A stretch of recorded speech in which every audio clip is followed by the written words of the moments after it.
అందరికీ నమస్కారం. నా పేరు డాక్టర్ దేవి సీతారాం కిషోర్, చీఫ్ కన్సల్టెంట్ విజయ్ సాయి ధన్వంతరి ఆయుర్వేద వైద్యశాల and panchakarma centre, Guntur.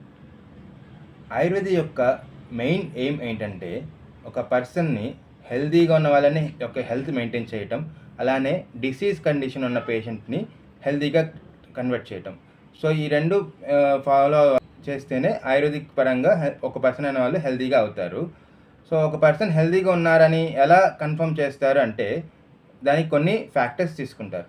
For example, సమదోష అంటే 3 దోషాస్, వాత పిత్త కఫ అని 3 దోషాలు ఉంటాయి ప్రతి ఒక్క శరీరంలో. ఆ 3 దోషాలు ఈక్వల్గా అంటే బ్యాలెన్స్ స్టేట్లో ఉంటే కనుక అదొక ఫ్యాక్టర్ పరంగా మనం హెల్తీగా ఉండటానికి చెక్ చేసుకోవచ్చు. సెకండ్ థింగ్ వచ్చేసి సమాగ్ని, అంటే మన యొక్క డైజెషన్ ఫైర్, అంటే మనం తీసుకున్న ఏ ఆహారమైనా కానీ అది ఈజీగా డైజెస్ట్ అవుతుందా లేదా అనేది కూడా చెక్ చేసుకోవాలి. అలా డైజెస్ట్ అయ్యేట్టుగా ఫైర్ అనేది నార్మల్ బ్యాలెన్స్ స్టేట్లో ఉంటే అప్పుడు కూడా పర్సన్ అనేవాళ్ళు హెల్తీగా ఉన్నట్టుగా కన్సిడర్ చేసుకోవచ్చు. థర్డ్ థింగ్ వచ్చేసి సమధాతు, అంటే మన బాడీలో సప్త ధాతుస్ ఉంటాయి. Like plasma, blood, bone marrow, ఇలాంటివన్నీ మజిల్, ఇవన్నీ కూడా ప్రతి ఒక్క బాడీలో ఉంటాయి. అవన్నీ కూడా నార్మల్ స్టేట్లో ఉన్నాయా, హెల్తీగా ఉన్నాయా అనేది కూడా కన్సిడర్ చేసుకోవాల్సి వస్తుంది.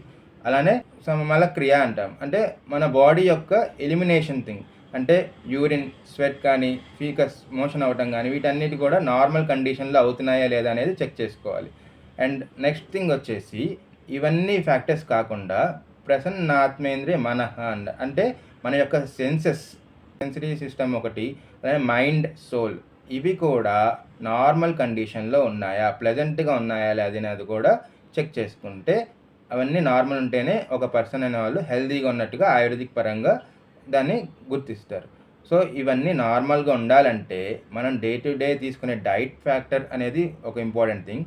దాంతోపాటుగా మనం కంపల్సరీగా యోగా, ఆసనాస్, సూర్య నమస్కార ఇలాంటివి చేస్తేనే ఇప్పుడున్న లైఫ్ స్టైల్ డిజార్డర్స్ అంటే డయాబెటీస్, థైరాయిడ్, బీపీ ఇలాంటివన్నీ కంట్రోల్ ఉండటానికి, మనకున్న స్ట్రెస్ లెవెల్స్ కంట్రోల్ ఉండాలంటే ఈ సూర్య నమస్కారాస్ కానీ, యోగాసనాస్ కానీ డైలీ బేసిస్లో డైలీ యాక్టివిటీగా చేసుకుంటేనే ఒక పర్సన్ అనే వాళ్ళు రెగ్యులర్గా హెల్తీగా ఉండడానికి అవకాశం ఎక్కువగా ఉంటుంది.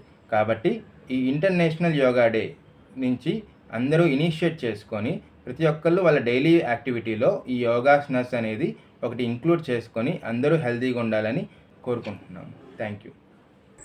Happy international yoga day from Vijay Sai Dhanvantari Ayurveda వైద్యశాల మరియు పంచకర్మ సెంటర్, 4/9 బ్రాడీపేట, గుంటూరు.